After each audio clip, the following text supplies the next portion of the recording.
Hello kids, how are you? I hope you all are fit and fine. I am Pooja. Welcome to our channel. Today we are going to teach sound of vowel I. And मैं E and A करा चुकी हूँ. आप मेरी channel में जाके video देख सकते हैं. Let's start. I का फोनिक साउंड होता है E. तो ये क्या हो जाएगा? इब. ऐसी B लग गया तो बिब. N लग गया तो निब. F लग गया तो फिब. R लग गया तो रिब.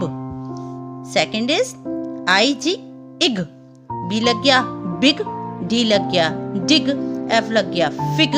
एंड लास्ट में क्या है? Pig. P pig. IN B लग गया बिन. P लग गया पिन हो गया.